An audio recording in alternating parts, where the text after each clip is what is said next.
So I get it. People love their pets, and there's plenty of reason to love your, four-legged critter. I once had a cat. A cat got killed by a coyote. It was actually deeply upsetting. Nothing against animals personally.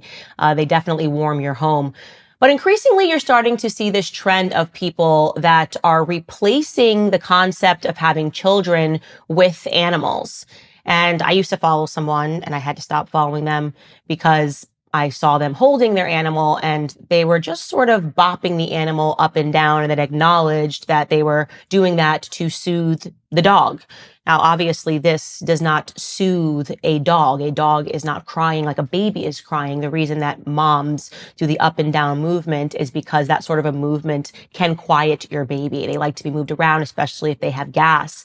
And it just made me go, this is weird. I've also unfollowed women for crying on the internet, things like that. Too disturbing for me. I'm not interested. But I want to talk about that because it turns out that I'm recognizing that happening across Instagram pages, and people are actually starting to see that, yes, millennials would prefer to have fur critters rather than to have children. This is a report that came out on CNBC. It says 33% of millennials between ages 18 and 36 said that they considered dog-friendly features, such as a fenced yard, as a huge factor in buying their first home. Just 25% cited marriage, and 19% said the birth of a child. So now when they are considering buying a home, they aren't considering a husband, and they're not considering a child. They are considering what that space would look like, how they could imagine that space for their animals. Not necessarily a problem, but we also are starting to see conversations and podcasters, a lot of women, talking about why they simply don't want children. Here's a podcaster named Amani Wortham talking about just that. Take a listen. When you think you have kids? I'm not having kids. What you mean you're not having kids? I'm not having kids. That's what you was born here to do. No, I'm not. Why would you not want to have kids? Why would I? I'm asking you. Why don't I want to have kids? I don't see any benefit. For giving somebody life? You have a kid and your life becomes about the kid. I want my life to be about me. Oh, you selfish. That's okay. All right. Well, I think you can say at least Amani Wortham is honest. She's admitting to the fact that she is selfish and she wants her life to be about her.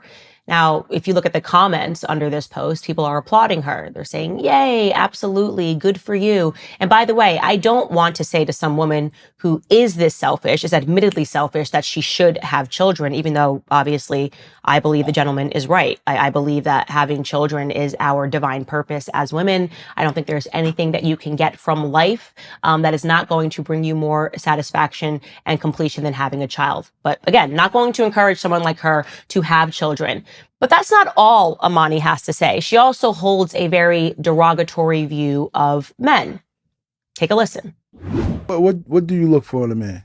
I don't look for anything in a man. I don't look for a man. I mean, when you meet a man, you talking to him. I don't look for nothing in a man. So what's happening here? Now it sounds like it's not only children that she doesn't want, but she doesn't even want to have a meaningful relationship. She holds a bad view of men altogether. We've seen this before. You know, me and Matt Walsh last week, obviously I read him Megan Fox's poem book, another person who I think would qualify as a millennial. And she had that poem, just 7 lines of saying, I hate men, I hate men, I hate men, I hate men. That's the attitude that Amani is expressing in this podcast as well. And it gets worse. Now, just to give you a little bit of background before you see this next clip, rather notoriously, the rapper Cardi B went on an Instagram Live and was talking about what she did before she became famous. She used to be a stripper, that's well known, but she also talked about how she would take men home from the strip club and she would drug them and rob them. I know, it's amazing. She admitted to committing the crime of drugging men and then robbing them while they were asleep, taking their wallets, and yet she's still been given tons of awards. Obviously not a very defensible thing for any woman to do, whether you're a stripper or not. But Amani defends her actions, and I want you to take a close listen to why she defends them. How do you feel about Cardi B? What about her? About Cardi B admitting that she Good for her. used to... F*** 'em. Wait, no, that she used to drug and rob men? Good for her. Good for her? Good for her. Who gives a f***?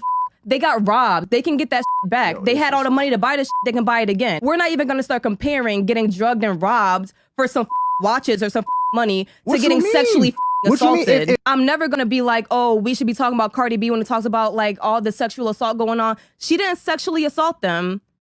Okay, so the perspective that she holds is that it's totally fine for a woman to rob and steal money from men because in the world, men are doing things that are worse. She names another man not related to Cardi B, who she believes committed sexual assault, and therefore that somehow justifies Cardi B doing something that, again, every single person in the world should condemn.